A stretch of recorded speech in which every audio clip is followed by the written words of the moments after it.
Ontem nós falamos sobre cosmovisão, uma visão de mundo, e a ideia era tentar afirmar, na nossa mente que há uma diferença. Quando você tem uma visão cristã de mundo, você começa a enxergar o adentrar as diferentes áreas de conhecimento de uma maneira diferente.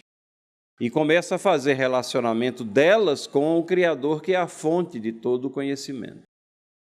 E trouxe alguns exemplos aqui, no final, tentando mostrar que isso tem a ver com o nosso testemunho. A forma como nós vemos a vida ao nosso redor, se é firmada, alicerçada na palavra de Deus, vai nos fazer pessoas que têm esperança no meio do caos e que têm um direcionamento firme para os nossos passos e que têm uma preocupação muito legítima com a educação e a criação dos nossos filhos. Especialmente se nós formos bem honestos e fizermos uma análise do nosso processo de ensino-aprendizagem.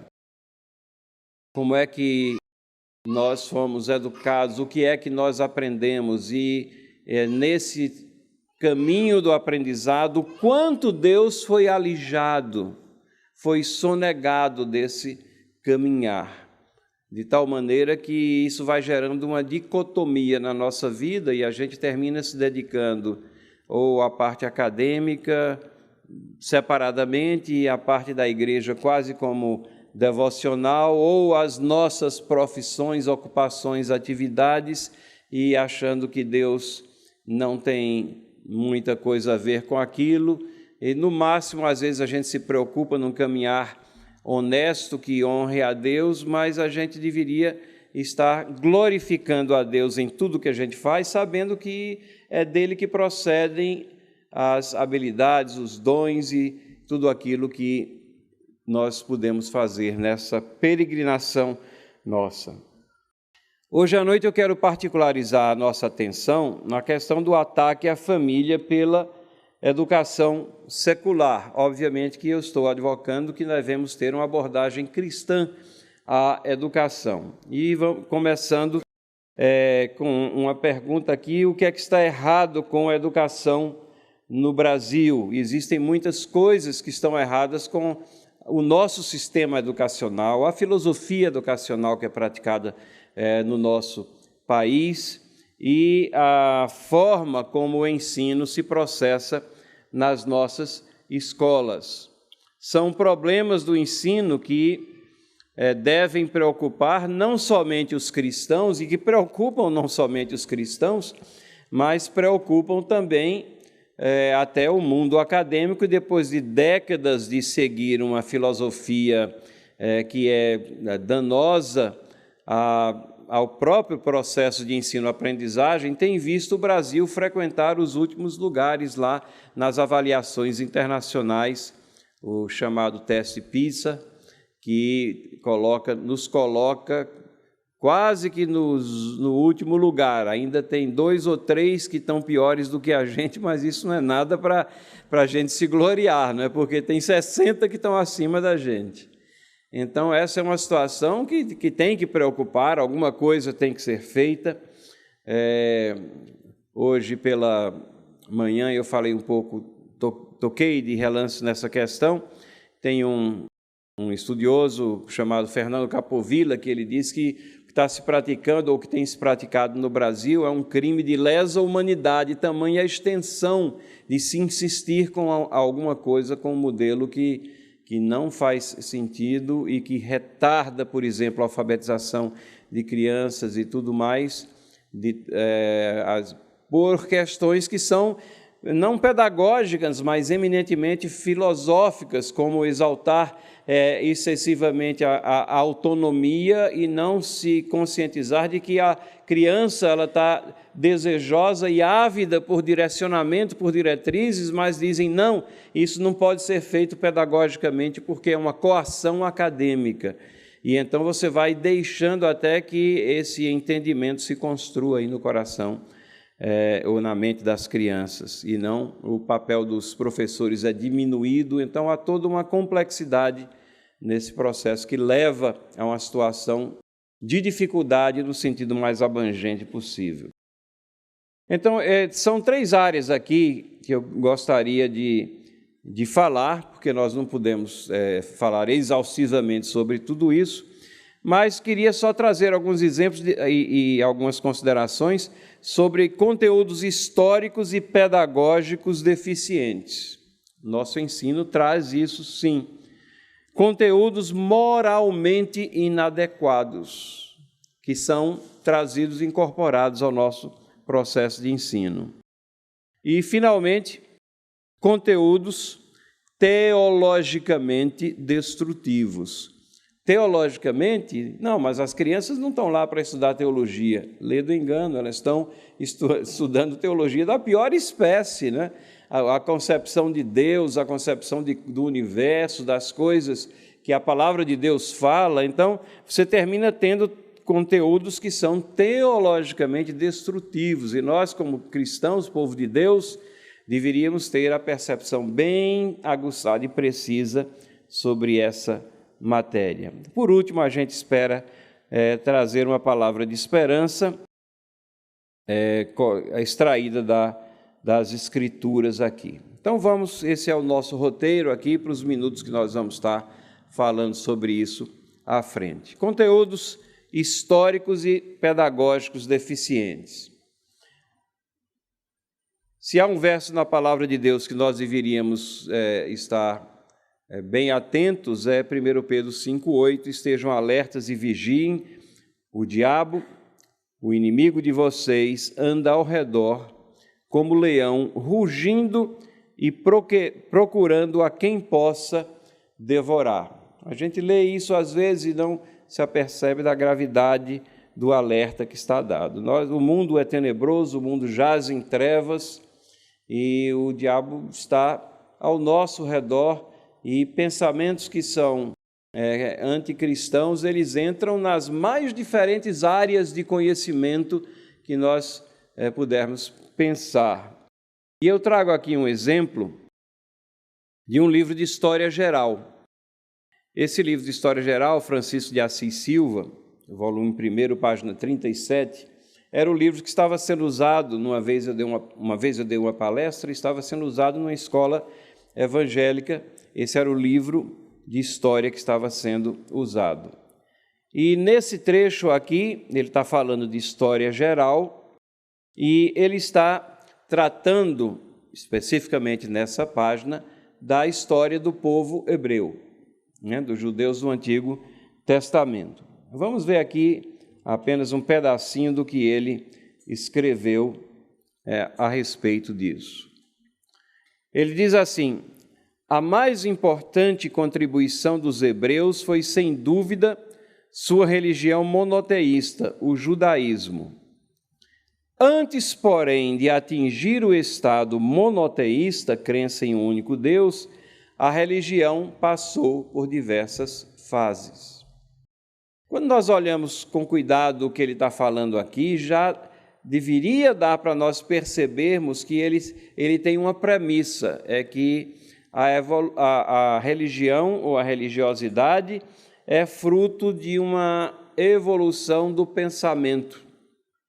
É algo formado e firmado por mentes humanas que projetam alguma coisa e isso vai sendo transformado geração após geração.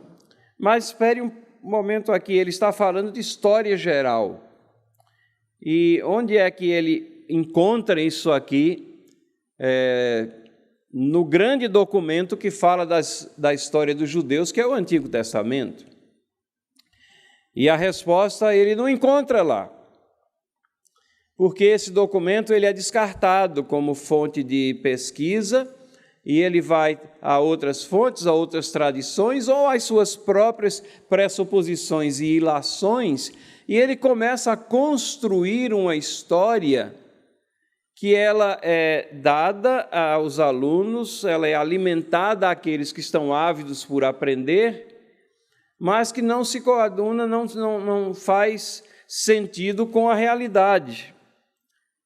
Nós não encontramos essa religião passando por várias fases até chegar num estado monoteísta. Na realidade, nós encontramos o Deus verdadeiro interagindo com o povo desde a criação e depois sendo o Deus que chama um povo para si, o Deus de Abraão, o Deus que estrutura uma nação com leis específicas para manter aquela nação coesa. Então, de cara, a gente já pode perceber as pressuposições do autor e que isso daqui é má historiografia. Mas você está em casa achando que seu filho está aprendendo história geral. E o texto continua. De início, os hebreus adoravam rios, fontes, poços, árvores, montanhas, que, segundo eles, eram habitados por espíritos, Elohims. Mais uma vez, onde é que ele achou isso? Elohim é um dos nomes de Deus. Falsa religiosidade nós encontramos no Antigo Testamento, mas ela é sempre identificada como falsa religiosidade. Mas aqui está sendo colocado como se fosse uma coisa natural nesse desenvolvimento de uma percepção religiosa do povo judeu, até que eles chegaram aqui ao que ele chama de monolatria. Ele escreve posteriormente, passaram por uma fase de monolatria, e aí ele explica: monolatria é a adoração exclusiva de um único Deus, sem negar a existência de outros deuses.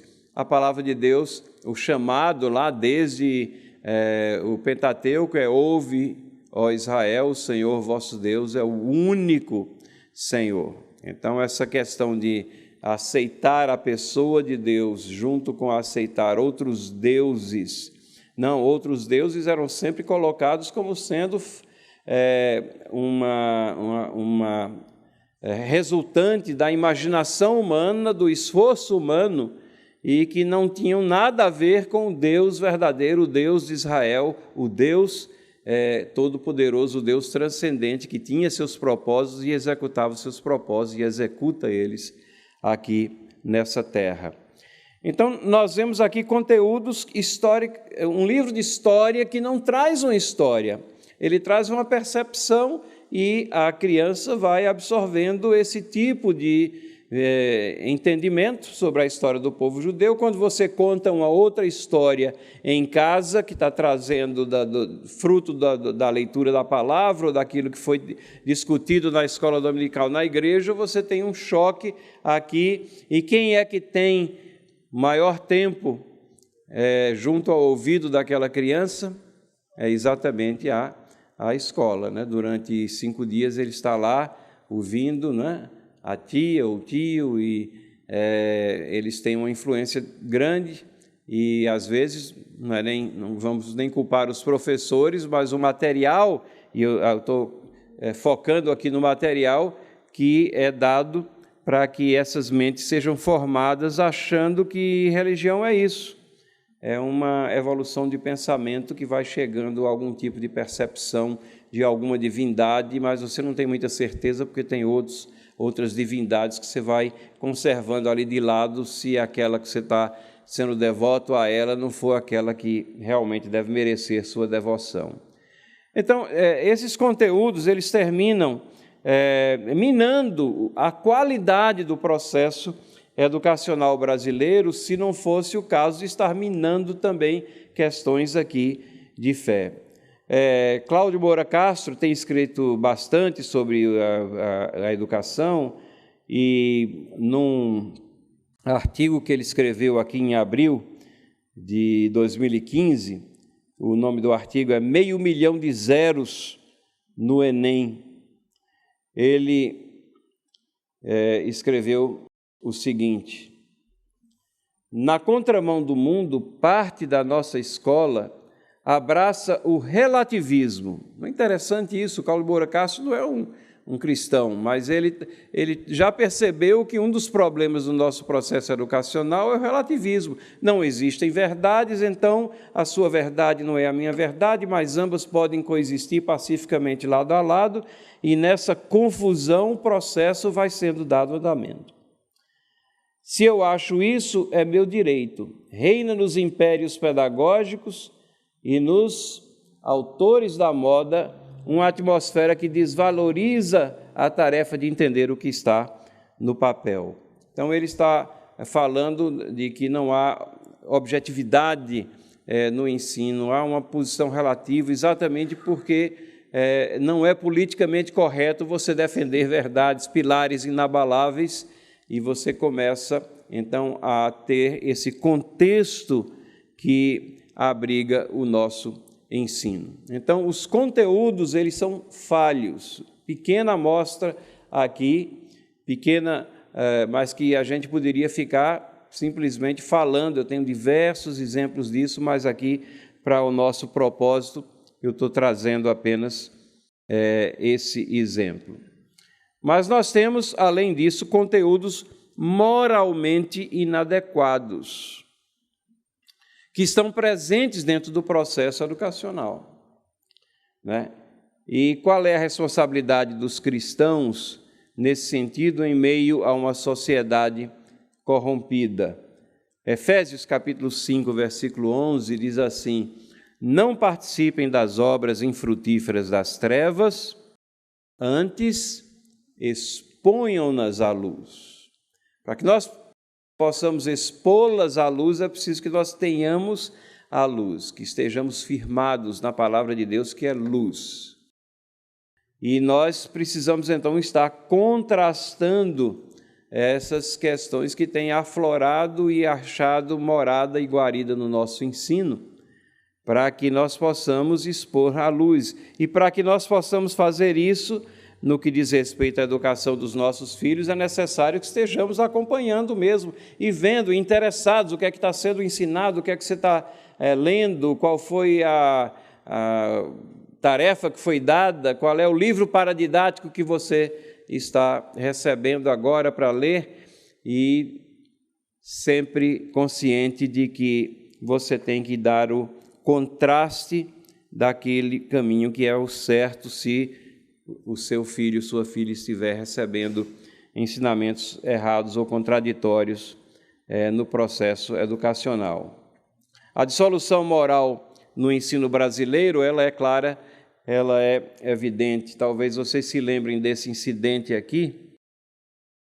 Isso aqui aconteceu em São Paulo, em 2009, né? Já faz algum tempo. Aluno da terceira série em São Paulo recebe livro para adolescente. O Estado de São Paulo enviou a alunos de 9 anos livro de poemas para adolescentes com frases como: nunca ame ninguém, estupre. O governo vai retirá-lo das salas de aula de terceira série, mas manterá a consulta para alunos mais velhos. A obra integra o programa, que incluía um livro em quadrinhos com palavrões e conotação sexual. Então, houve um erro e os livros foram distribuídos às crianças de 9 anos. Aí disseram: não, nós erramos. Recolheram e disseram: isso aqui é para os alunos mais velhos. Como se esse tipo de mensagem fosse adequada para qualquer faixa etária. E aí a reportagem continua e diz assim: livro Poesia do Dia, trechos do poema Manual de Autoajuda para Supervilões. Antigamente eram super-heróis, né, que galvanizavam o nosso interesse. Agora são supervilões que são promovidos aqui nas salas de aula. Ao nascer, aproveite seu próprio umbigo e estrangule toda a equipe médica. É melhor não deixar testemunhas, né? Que frase construtiva essa daí, né? Nunca ame ninguém, estupre, seja um pouco afeminado. Isso sempre funciona com estilistas. Então, essa dissolução, ela é clara em diversas obras, diversos livros, principalmente em livros paradidáticos, e livros que são apoiados pelo Fundo Nacional do Livro Didático.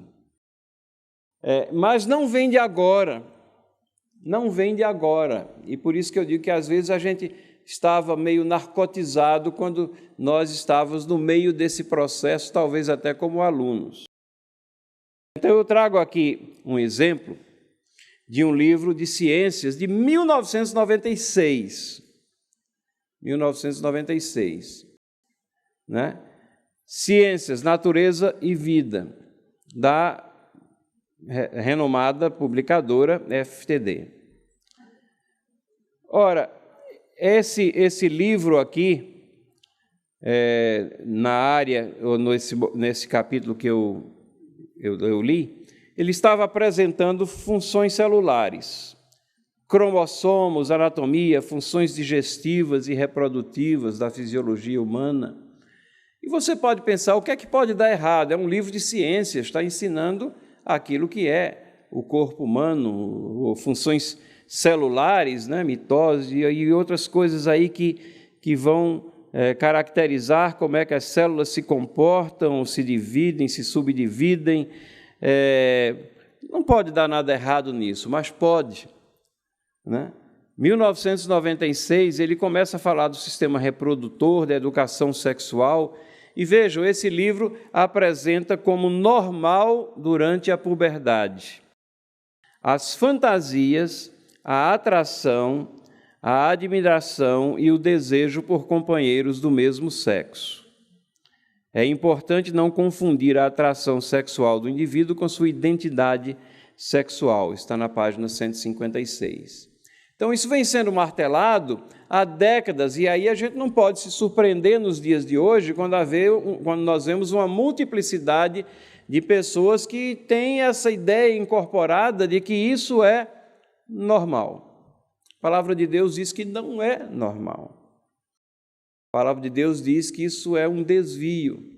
Paulo trata com palavras bastante severas, Romanos, né, capítulo 1, trata essas questões, não somente lá, mas Paulo já vem construindo na percepção das Escrituras de que Deus criou dois sexos, o casamento é entre homem e mulher, e a atração de um sexo pelo outro é aquilo que que incorpora esse projeto de Deus para a família. E essas chamadas famílias alternativas, elas representam uma distorção, um desvio desse plano traçado por Deus, desse ideário traçado por Deus para a humanidade.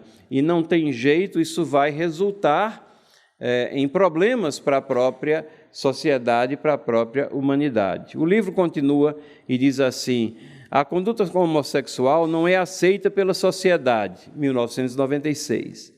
Em função disso, homossexuais ocultam a vida afetiva, possuem traumas, e após essas colocações, o livro apresenta a sociedade como aceitando a heterossexualidade como natural. Isso, 1996. Qual é a objeção que nós temos aqui? O livro didático secular veladamente apresenta um conceito vago de certo ou errado, ou uma indução para um tipo ou outro de comportamento. Quando ele diz que é normal aos adolescentes sentir atração por pessoas do mesmo sexo, ele está induzindo esse tipo de comportamento. E quando ele diz que a sociedade não aceita, ele está dizendo que certo ou errado está atrelado à aceitação pela sociedade. O cristão não pode ter essa visão de que o certo ou errado é motivado pela aceitação da sociedade, porque a percepção da sociedade e a aceitação dela muda. O que não muda é a palavra de Deus. São os parâmetros de Deus, são as diretrizes, os fundamentos que Ele colocou, a forma como Ele nos fez. Mas para o livro não existem aqui verdades absolutas ou conceitos permanentes.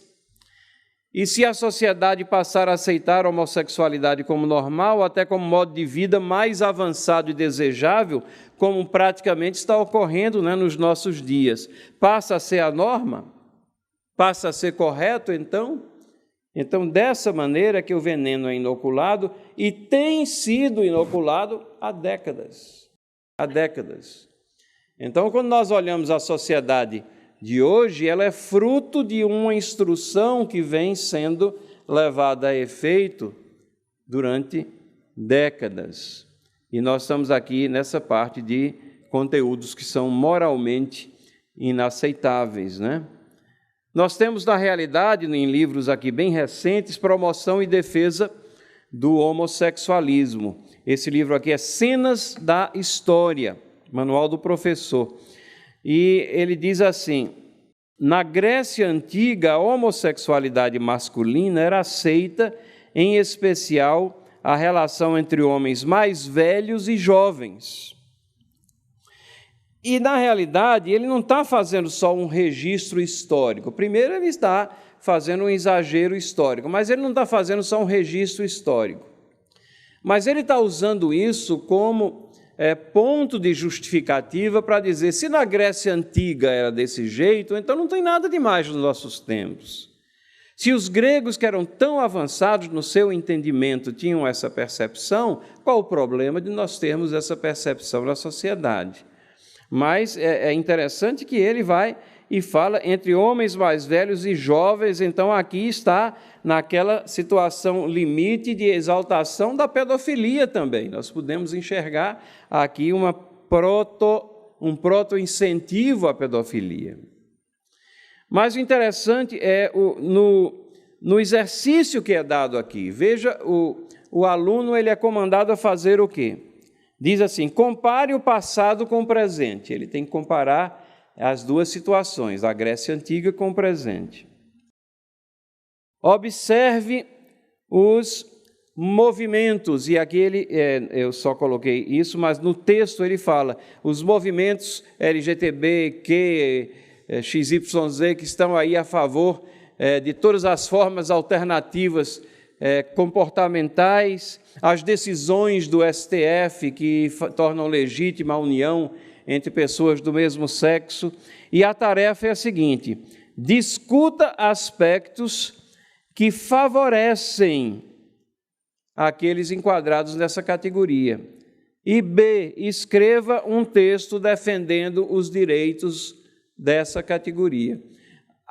O aluno aqui ele não tem nenhuma opção de ser eu discordo dessa visão de vida, eu acho que isso contribui para a destruição da sociedade, como a dissolução moral contribuiu para a queda dos impérios da antiguidade, da Roma, de Roma e tudo mais. Ou seja, não há espaço aqui no livro didático para que você tenha uma percepção diferenciada, que seria uma opção baseada nos princípios e fundamentos e preceitos das Escrituras.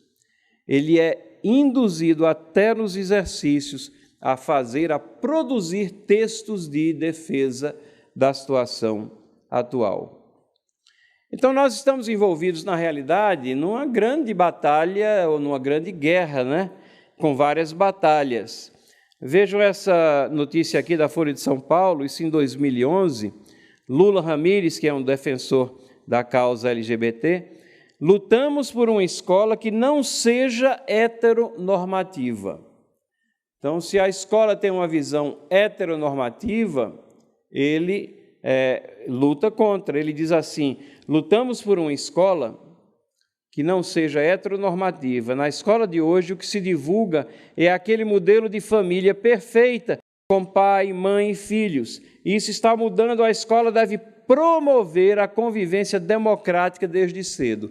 Palavras chaves são utilizadas, promover convivência democrática. Que bonito, né? Quem é que pode ser contra promover convivência democrática? Mas não é isso. O que ele está dizendo é que ele luta por uma escola que não seja heteronormativa. Ora, nós como cristãos, como povo de Deus, nós não somos inocentes. Nós sabemos que estamos numa sociedade onde existem diversos ajuntamentos que são chamados de família ou de casamentos, mas que fogem àquilo que foi estabelecido pela palavra de Deus. Nós sabemos que estamos nesse meio, mas isso não significa que nós temos que deixar de proclamar que existe um padrão, existe uma forma correta, existe um caminhar que agrada a Deus, existe algo que deveria ser incorporado pela comunidade cristã e proclamado a um mundo que está aí carente dessas verdades e de padrões. não significa também que nós somos violentos, nós somos um povo pacífico, nós não saímos por aí apedrejando, agredindo, não, isso não faz parte do nosso caminhar. A nossa luta é contra principados e potestades. No entanto, nós não devemos abrir mão das nossas convicções dos fundamentos da palavra. E não significa que isso é agressão, muito menos que é homofobia, no sentido que essa palavra adquiriu no contexto atual de que é violência, né, contra aqueles que, infelizmente, se encontram num caminhar que é degradante para seus próprios corpos e para uma vida que seria agradável a Deus. Mas essa é a situação que nós temos. Então, nós vimos aqui problemas no nosso sistema educacional, problemas relacionados com conteúdos que são inadequados, mas, mais à frente, agora, conteúdos que são moralmente inadequados, não só historicamente, não só a parte, os fatos são distorcidos, mas a percepção, a visão, a filosofia de vida, ela é introjetada de uma forma aqui que contraria a palavra de Deus. E a terceira área que eu disse que nós falaríamos, conteúdos teologicamente destrutivos. E aí eu trago um livro aqui chamado A Máquina de Brincar, o autor Paulo Bittencourt, que faleceu agora em 2016. Esse livro também foi promovido pelo Fundo Nacional do Livro Didático. Quando você enquadra um livro nesse fundo, significa que ele vai ser impresso aos milhões de exemplares e distribuídos a escolas públicas, às vezes de um determinado estado, de determinados estados, outros estados não vão acatar esse livro, mas, de certa forma, isso está disponível à nação como um todo, um livro paradidático que integra as leituras e a prática e o processo de ensino-aprendizagem. Ora, esse livro aqui traz blasfêmias e promoção clara, assim, do ateísmo. Eu trago aqui um exemplo, ele tem páginas com letras brancas, que é para ler de dia, e páginas com letras vermelhas, que é para ler de noite. E ele fala de Deus e do diabo. E ele diz, numa entrevista que ele deu, ele disse, não há mal nenhum em brincar com Deus e o diabo, é só para descontração. Será que é só para descontração mesmo? Eu vou ler aqui o que ele fala nas letras brancas aqui, falando sobre Deus. Quem já viu a sua cara? Quem já falou no ouvido desse Pai tão escondido? Eu ainda não. Mas esperem que um dia descubro tudo. Deus é só uma ideia? Deus é o nome de uma esperança? Deus é um pedido de socorro? Ou Deus ainda é criança? E por ser tão pequenininho, tem medo de descer do céu à terra, cá abaixo, tão longe. O que Deus nos deu, eu sei. Vamos brincar de cabra cega, topamos. E ele respondeu, vou me esconder para sempre. Não é que o capeta venceu? Isso é teologia, gente. É teologia, né? Estudo sobre a pessoa de Deus, da pior espécie. Não estou dizendo que Deus é um Deus da imaginação, um Deus impotente, um Deus que se esconde, né? É um Deus que está sendo derrotado pelo capeta, né? Parece que isso aqui foi o que motivou, né, a escola de samba aí a fazer o enredo dela, quem sabe. E totalmente contrário à revelação que nós temos da pessoa de Deus nas Escrituras. Mas isso está sendo alimentado à faixa etária de 9 anos. 9 anos. Mas esperem, nós temos aqui as letras vermelhas, que é para ler de noite. Como é meio difícil de ler o que está aqui em letras vermelhas, eu coloquei aqui ao lado, transcrevi o que está aqui ao lado. O diabo que me carregue. Ó diabo, meu grande amigo, vem brincar comigo. A tua cara malvada deixa Maria assustada. Ó diabo, meu grande amigo, vem brincar comigo. Do teu olho, de repente, cai uma lágrima de sangue. Ó diabo, meu grande amigo, vem brincar comigo. A tua testa é coroada por 2 guampas afiadas. Ó diabo, meu grande amigo, vem brincar comigo. Todos os filmes de terror tu escrevesses com amor. Ó diabo, meu grande amigo, vem brincar comigo. A tua capa vermelha me empresta no carnaval. Quem é que ganha nessa colocação aqui é Satanás, é o diabo, né? É o amigo dele. E Deus é o Deus que está se escondendo. E tudo isso é uma máquina de brincar. Não, é teologia pura. Aqui, teologia da pior espécie, minando as convicções, o ensino que a criança está recebendo no lar ou na igreja, e a forma como está sendo encaminhada. E a questão é, nós temos a percepção se os livros que estão presentes na vida das nossas crianças têm esse tipo de mensagem, o que é que eles estão lendo, principalmente esses livros paradidáticos que passam às vezes até desapercebidos. E muitas pessoas dizem, não, mas essa questão de religião e educação, isso não se mistura, a escola é neutra. Será que existe escola neutra? Não, todas elas têm pressuposições. Por isso que a escola cristã, a escola evangélica, ela deve ser encorajada, porque ela será baseada em pressupostos cristãos que são verdades inabaláveis, extraídas da palavra de Deus.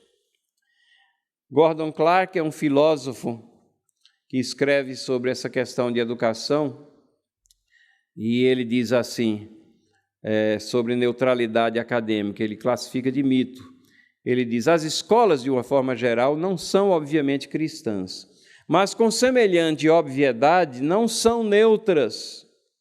As Escrituras dizem que o temor do Senhor é o princípio da sabedoria, parte essencial do conhecimento.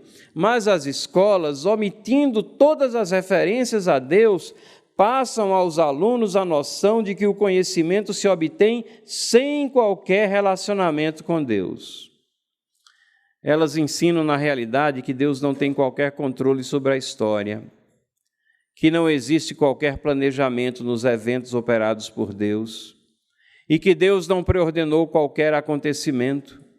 As escolas não são, nunca foram, nunca poderão ser neutras.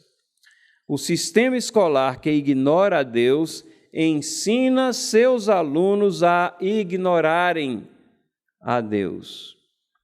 E isso não é neutralidade, é a pior forma de antagonismo, porque julga que Deus não é importante, ele é irrelevante à raça humana, e isso é ateísmo.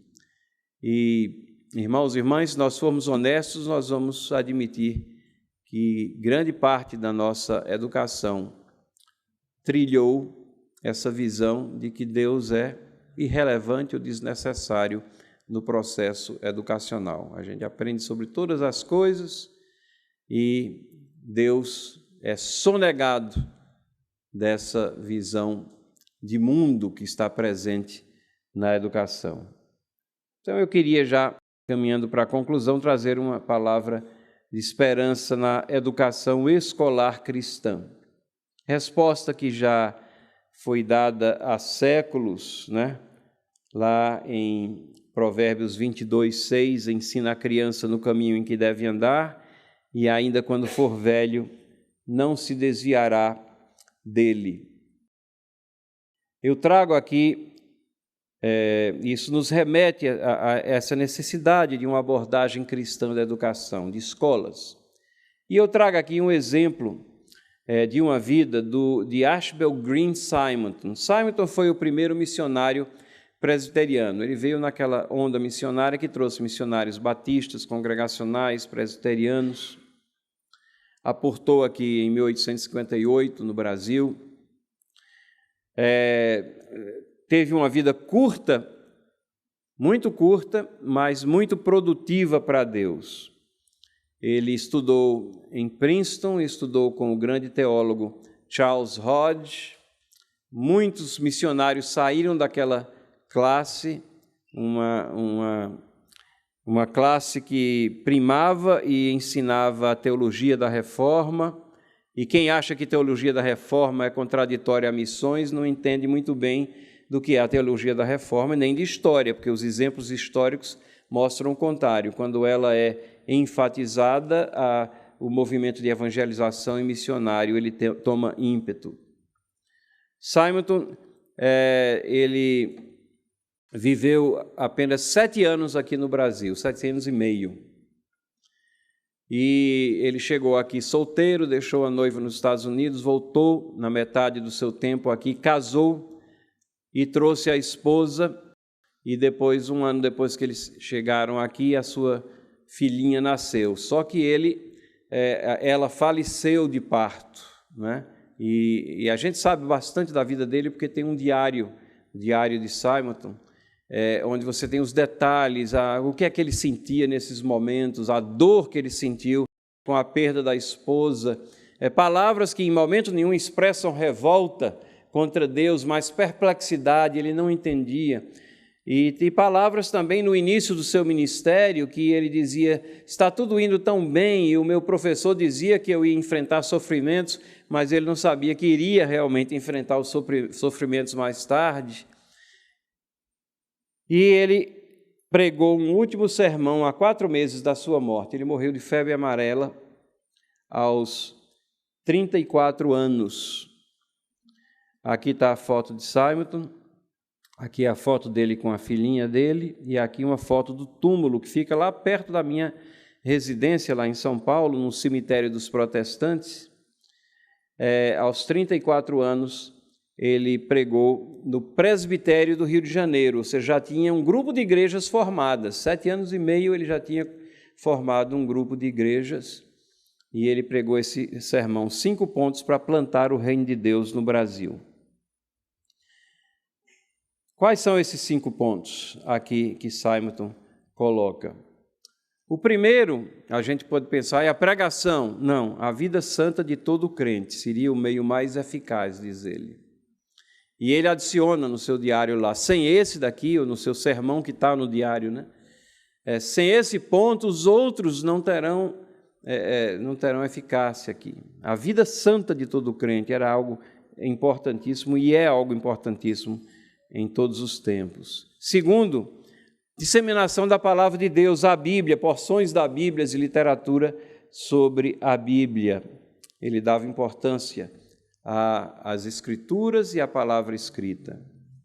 Terceiro, a transmissão oral pela pregação aos amigos, conhecidos e vizinhos e convite ao culto. Eu acho interessantíssimo como Simonton coloca a responsabilidade sobre os ombros de cada um de nós, né? Ele não falou ainda na pregação do pastor, mas ele diz que o terceiro ponto é você estar falando do Evangelho, amigos, conhecidos, vizinhos e convidando para o culto. E quarto, a pregação do Evangelho. Ele adiciona por pessoas qualificadas e preparadas para tal. Aqui está a pregação formal do Evangelho na igreja. Mas notem, são 5 pontos, né? E qual é o 5º ponto para plantar o reino de Jesus Cristo no Brasil? O estabelecimento de escolas. E Simonton dizia, elas são importantíssimas para o crescimento do povo de Deus, para a coesão do povo de Deus, para o testemunho do povo de Deus, para a educação do povo em geral. Que visão, ele tem isso em 1867, e várias escolas foram, obviamente, fundadas por esses missionários pioneiros. Nós estivemos recentemente na ilha do Marajó, na cidade de Breves, impressionante a obra missionária que foi feita lá por alguns missionários que chegaram em 1946 e começaram lá com escola, igrejas e tudo mais. Hoje eles não estão mais lá, mas a evangelização da área é uma coisa evidente, né? A igreja que nós falamos, bem animada, fruto desse trabalho que começou lá no século passado, 1946. Estabelecimento de escolas. Então, há esperança em uma educação escolar cristã para se contrapor àquela situação que nós vimos aqui no início. A fé cristã apresenta a verdade de uma forma diferente que o mundo trata essa questão. Nós temos a verdade como uma âncora metafísica transcendente e estática. Deus está lá como fundamento, alicerce, ponto de amarração dos nossos pensamentos, da nossa filosofia, da nossa vida em família. 1 Pedro 1,25 diz: a palavra do Senhor, porém, permanece eternamente. Hebreus 13,8, Jesus Cristo ontem, hoje é o mesmo e o será para sempre. Então, nós temos questões perenes na palavra de Deus, Jesus Cristo, que não muda, as suas verdades, seus fundamentos, os seus ensinos. Esse Deus que é imutável nos traz realidades objetivas aqui, e a realidade objetiva da sua própria existência. Tiago 1,17 diz: toda boa dádiva e todo dom perfeito são lá do alto, descendo do Pai das luzes, em quem não pode existir variação ou sombra de mudança. E Deus, dessa forma, é revelado ao nosso intelecto, aos nossos corações. Romanos 1,19 diz: porquanto que de Deus se pode conhecer é manifesto entre eles, porque Deus lhes manifestou. E falando especificamente aos seus discípulos, aqueles que se constituem a corporação seminal ali da igreja neotestamentária, ele responde: porque a vós outros é dado conhecer o mistério do reino dos céus. Então, existe verdade real e singular na palavra, e essa verdade é incorporada na pessoa de Jesus. João 14, 6 e 17, respondeu-lhe Jesus: eu sou o caminho e a verdade e a vida, ninguém vem ao Pai senão por mim. Essa afirmação de Cristo é extremamente politicamente incorreta nos nossos dias. Ele está falando aqui da exclusividade da fé cristã. Não há outro caminho. Não existem múltiplas verdades, mas existem verdades, e Ele é a verdade. Não existem formas de vidas alternativas que sejam adequadas. Existe aquela vida que é conectada, que é fruto de um relacionamento com Ele. E não existe caminho para o Pai, não há nenhum outro nome. Ele é o único nome que nos leva ao Pai. E aí ele adiciona em João 17, santifica-os na verdade. E onde é que nós encontramos a verdade? A palavra de Deus. A tua palavra é a verdade. Então, a pergunta: há esperança para o ensino, para essa situação? Sim, há esperança. Numa educação escolar cristã, num processo de ensino-aprendizagem que traga a pessoa de Deus no cerne de todos os esforços relacionados com a educação dos nossos filhos. Que Deus possa nos abençoar, aclarar nossos caminhos e mostrar que o nosso envolvimento nessas questões tem que ser muito maior do que nós pensávamos, mas são envolvimentos necessários para que o nome dele seja glorificado na nossa vida e na vida dos nossos filhos. Deus abençoe a todos. A gente pode já ter mais um tempinho de perguntas aí? Sim. Dentro disso que você encerrou hoje e ontem, e essa era uma pergunta de ontem, você terminou ontem falando de esperança. Você crê que a igreja no Brasil, com suas inúmeras distorções, tem condições para isso? Não estaríamos mais para um juízo que começa pela igreja, como alude a Escritura? Eu acho que nós sempre estamos sujeitos a juízo quando estamos trilhando fora dos ensinamentos claros das Escrituras. Mas a misericórdia de Deus é muito abundante. E às vezes a gente subestima a misericórdia de Deus. Acho que até falávamos sobre isso também na hora do almoço. Você vê que o almoço é um bom momento para estar se batendo papo teológico, né? Deus age de maneira inusitada em certas situações que a gente nem espera, né? Quem é que poderia prever, humanamente falando, o colapso da União Soviética na década de 1980? Né? Parecia que o Império Soviético ia só aumentar, né? E aí ele quebra aquilo em diversas nações, restaura nações que estavam sob aquele domínio, e nesse quebrar de barreiras e da cortina de ferro, ele possibilita que haja também penetração do Evangelho. Então, vejam que o que nós projetaríamos humanamente falando, ele faz de forma diferente.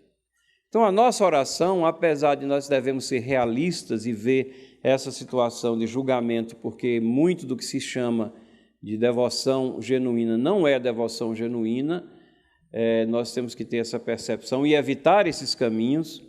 Nós devemos também orar para que Deus seja misericordioso para com o nosso país e para com nossas igrejas.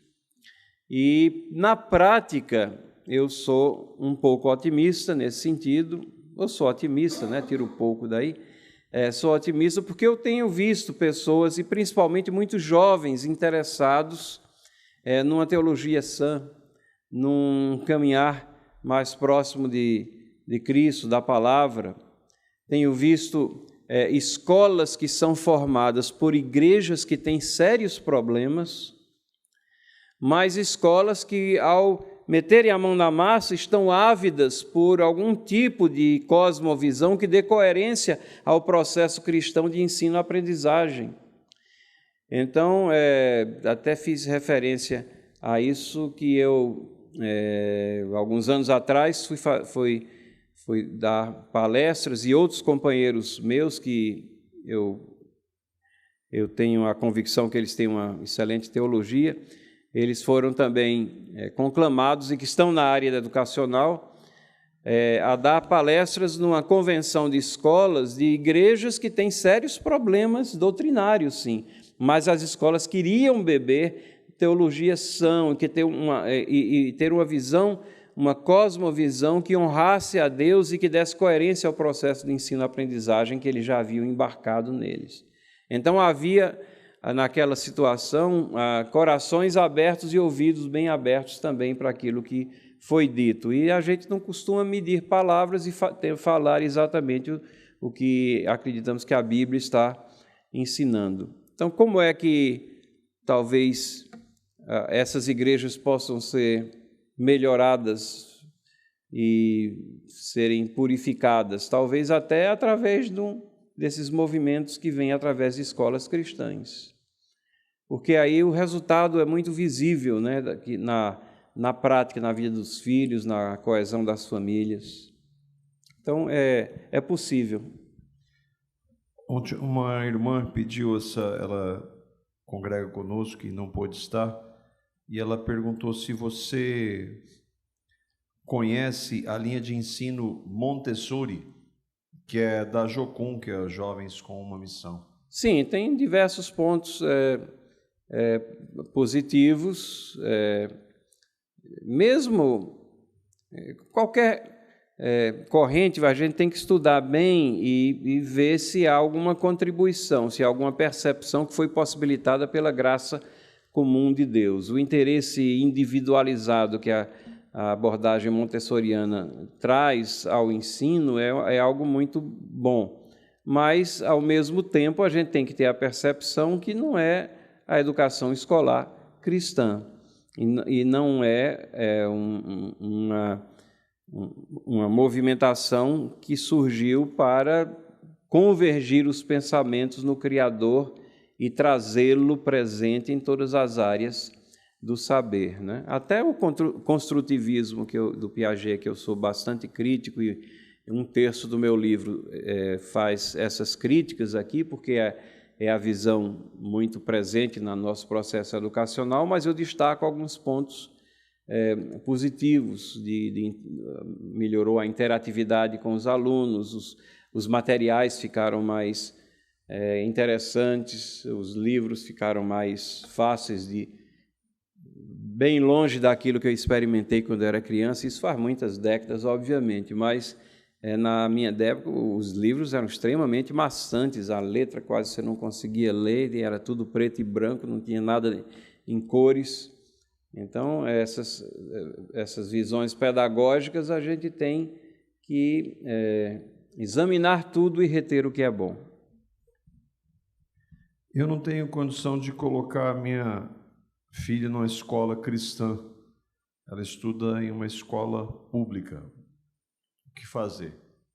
Situação comum de muitas pessoas. O que tem que fazer é esse envolvimento que a gente está tentando reforçar aqui. E como nós falamos de homeschooling aqui, né, eu acho que o homeschooling ele sempre deve ser praticado em qualquer situação, mesmo na escola cristã, se a gente entender isso como envolvimento dos pais no processo educacional. Numa escola pública, você talvez vá ter que ter uma intensidade maior de envolvimento. Por outro lado, você vai ter oportunidades de mostrar os contrastes, tá? Esse tipo de comportamento, esse tipo de ensino, veja como isso contraria aquilo que Deus fala e quais as consequências, principalmente sempre mostrando que tudo tem consequências, porque o que Deus quer que nós façamos é o que é melhor para nós, honra Ele e é melhor para nós. Então não tem outra resposta, é envolvimento maior dos pais e não descansar, não achar que a escola vai fazer tudo ali. Observa-se pais mais voltados a quererem uma escola cristã, você tem percebido isso? Sim, não somente pais, mas eu acho que lideranças cristãs.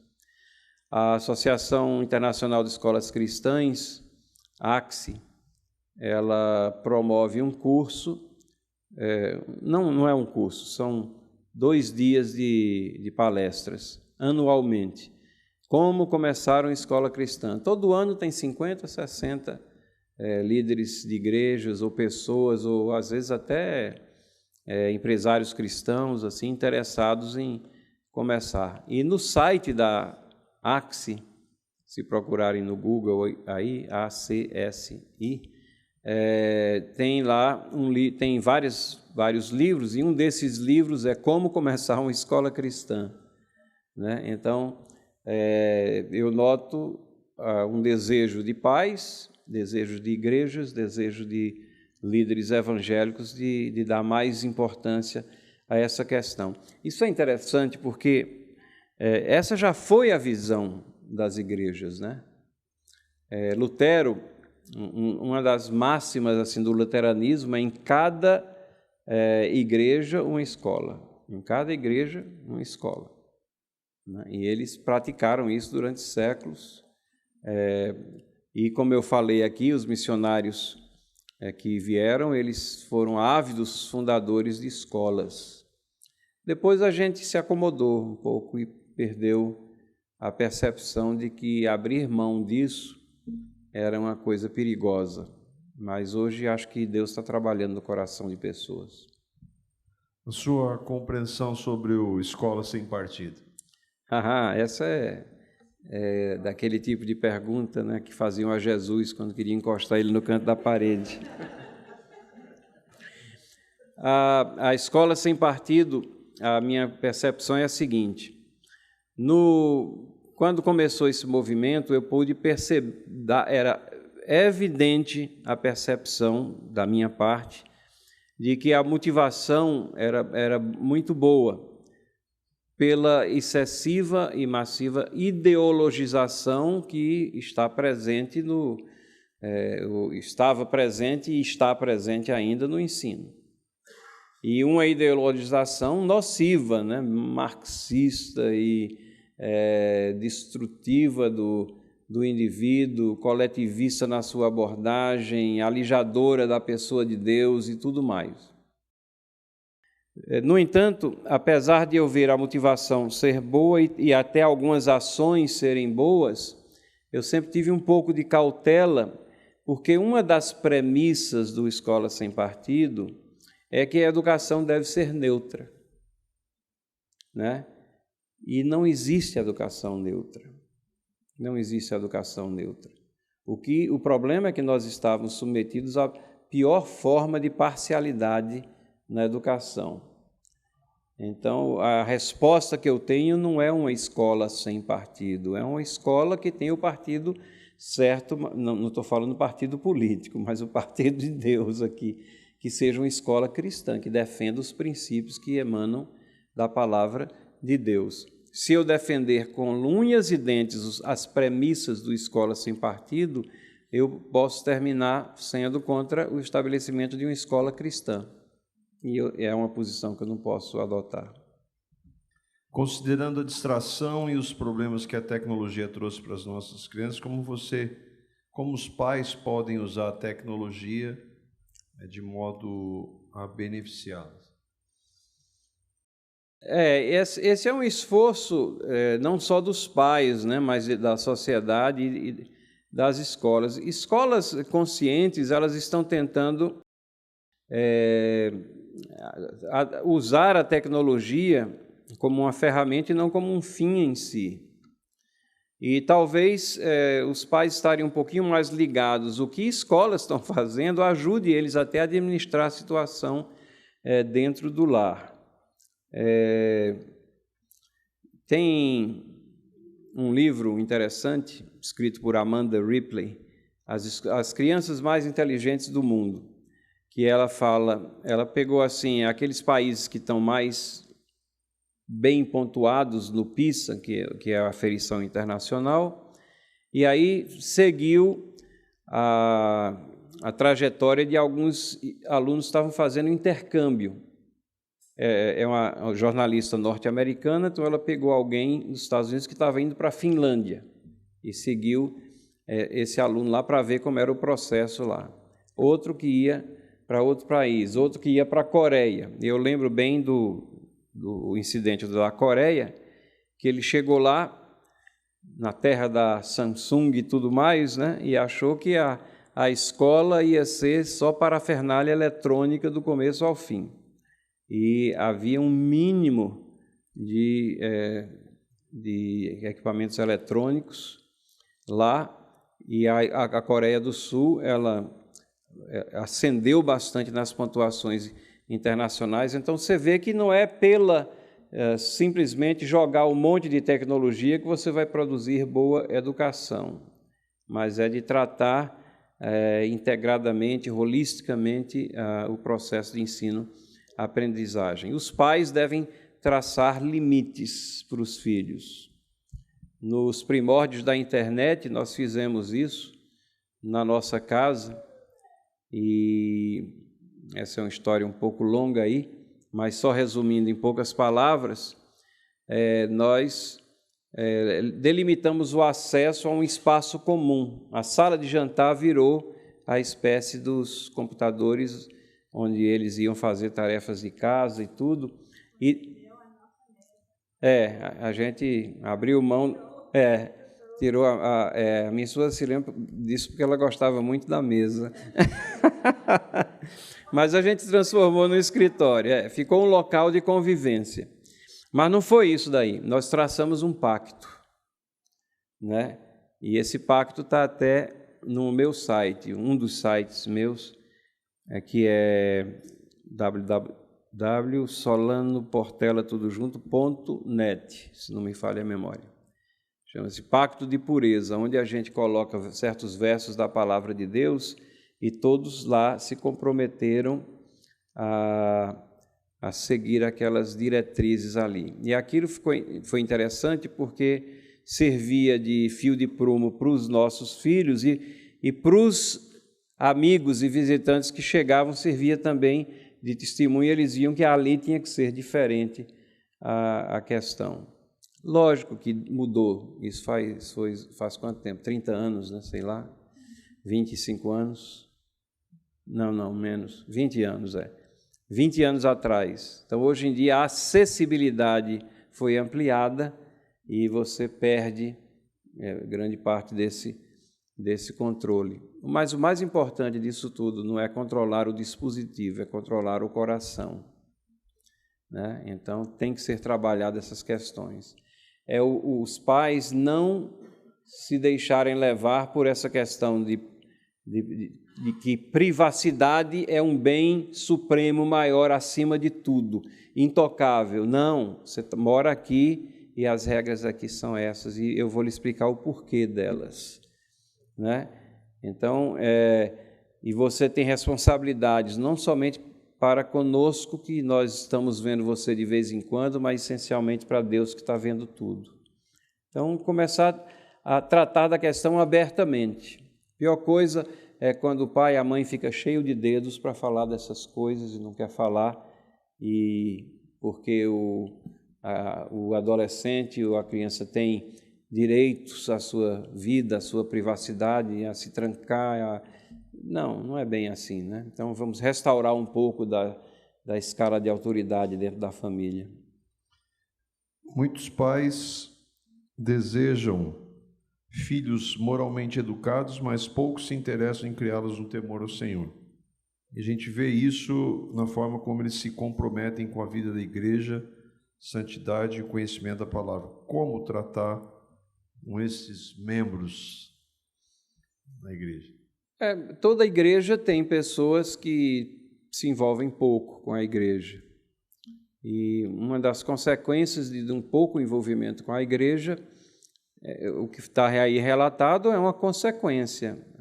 Os filhos terminam também se envolvendo pouco.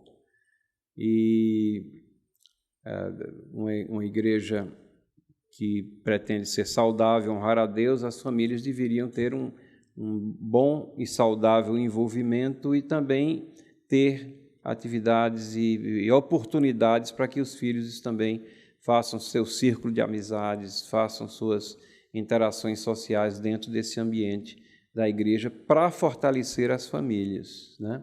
As famílias precisam disso, os ambientes não são muitos que podem proporcionar esse tipo de interatividade saudável, mas essa é a batalha de todas as famílias, todos os pais, né? Não tem meio fácil, não, é dobrar os joelhos em oração também, e aqueles que estão envolvidos não em atitude condenatória, mas pedindo que Deus convença os corações para que todos se envolvam.